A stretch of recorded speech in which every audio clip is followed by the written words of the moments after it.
उत्तरी हवा और सूर्य की कहानी। एक बार की सूर्य और उत्तरी हवा में बहस छिड़ गई। उत्तरी वायु घमंडी और जिद्दी प्रवृत्ति की थी। उसे अपनी शक्ति पर बड़ा अभिमान था। अक्सर वह प्रचंड वेग से बहती और पेड़ों को उखाड़ फेंकती, घरों को गिरा देती, खेतों में खड़ी फसल बर्बाद कर देती थी। उसमें उपस्थित आर्द्रता झीलों और नदियों के पानी को जमा देती थी। बहस करते हुए वह सूर्य से बोली, मेरी शक्ति के सामने किसी का जोर नहीं चलता। मैं दुनिया में सबसे ज्यादा शक्तिशाली हूँ। मेरे सामने सब तुच्छ है। सूर्य नम्रता से बोला, मेरे विचार से हर किसी में शक्तियाँ भी होती है और कमजोरियाँ भी, इसलिए कोई खुद के सबसे शक्तिशाली होने का दावा नहीं कर सकता। खुद पर घमंड करना उचित नहीं है। हमें सबका सम्मान करना चाहिए और सबके साथ मिलजुल कर रहना चाहिए। उत्तरी हवा तुनक कर बोली, मैं तुम्हारी बात नहीं मानती। मैं सबसे ज्यादा शक्तिशाली हूँ और ये मैं तुम्हें साबित करके दिखाऊंगी। ऐसी बात है तो अपनी ताकत साबित करने के लिए तैयार हो जाओ। नीचे देखो। धरती पर एक व्यक्ति दुशाला ओढ़े पैदल जा रहा था।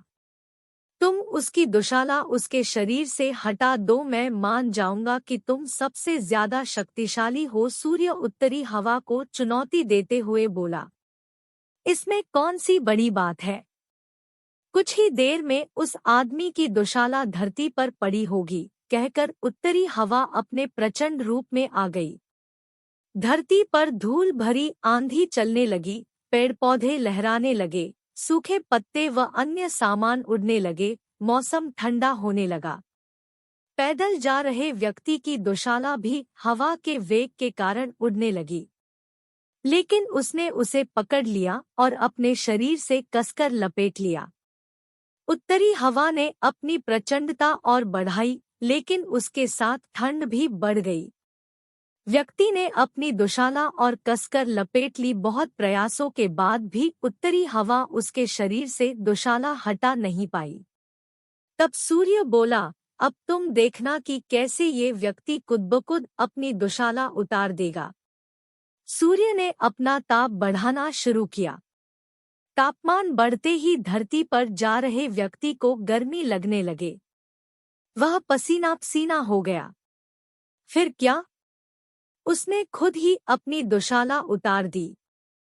यह देखकर उत्तरी हवा बहुत शर्मिंदा हुई। अपने घमंड के कारण उसे सूर्य के सामने नीचा देखना पड़ा। उस दिन के बाद से उसने अपनी शक्ति पर कभी घमंड नहीं किया। सीख: घमंडी का सिर नीचा होता है।